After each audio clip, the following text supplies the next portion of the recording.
Hi, Wild Thingers. To get the most out of each class, it's really important that you come prepared if you want to paint along with me. If not, that's perfectly fine. You can also freehand paint along with me as well. There's absolutely no problem with this. Remember, this is your class. You do what you feel most comfortable doing. But I'm going to show you how to be prepared to get started painting when I do a live class. So I'm going to teach you how to transfer this Labrador onto the canvas. So I will send you every week a template of what we're going to paint that week. So you will get a template that looks a whole lot like this drawing here. What I encourage you to do is print it out and get your canvas or surface that you want to paint on. It's a sketchbook, a regular canvas. For the classes, I am going to be painting on this canvas panel. So it's just a very inexpensive canvas panel. I will be using these for class purposes. And then you print out your template. In this case, it's a Labrador. You place it on your canvas, on your drawing surface, in the position that you want it to be in. So in this particular case, I'm just kind of eyeballing it here. Making sure this is where I want him at. You can even cock him like this on your canvas if you want, but I'm going to leave him straight up and down for now. Then you want to take some tape and you want to tape him down. So we're going to tape him down up here at the top. So I just taped him right onto the canvas board. So the reason for that is to give him some stability when I place this on here. And what this is just regular graphite paper.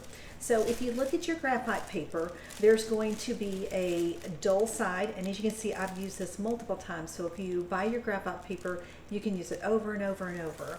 And then on the other side, it's a darker side. So the most important thing, and I've done this many, many times, so if you do it, don't feel bad, I still do it. Place the dark side down against your surface that you want to paint on. So we're going to slide this graphite paper in between the drawing and the surface. Again, remember, double check, make sure the dark side is down and the lighter side is up. Now we have our dog ready to be transferred onto the surface. So for this particular, you can use any type of pointed object. I just use a ballpoint pen. That seems to be easiest for me. Plus I can see that I've already gone over, and we're going to trace him on here. So we're going to trace him on.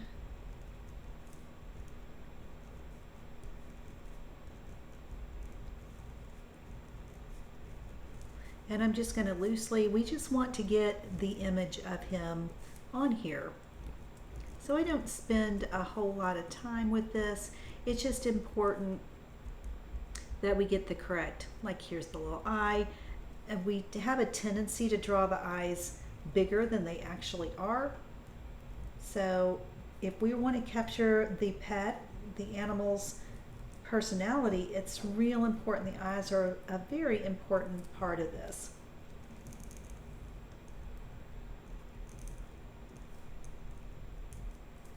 And I believe I'm getting all this in here.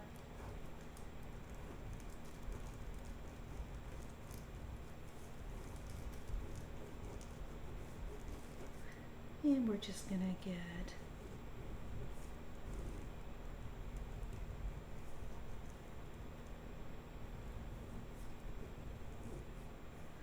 and then his little tongue here.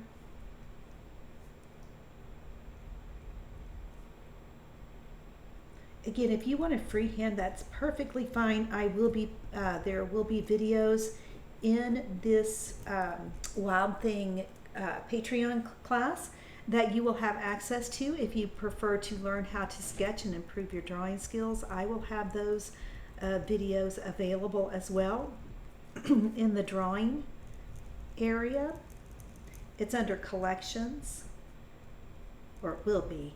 Right at the moment of this filming, I have none uploaded, but I will be doing some sketch tutorials. I'm an avid sketchbook fan. I think it's, I love to keep up on my drawing skills by doing sketches, going to live life group sketching. And I have a horse. I love to sketch her as well, just while she's out in the pasture doing her thing. Look here. There's that dog Smile right here. Isn't that cute? It's important to get that if you want to capture the pet's personality. Get all the little interesting things about that pet. And then we don't have to draw the whiskers in. The whiskers will come. I don't think I drew this eye in. Let me get that eye in.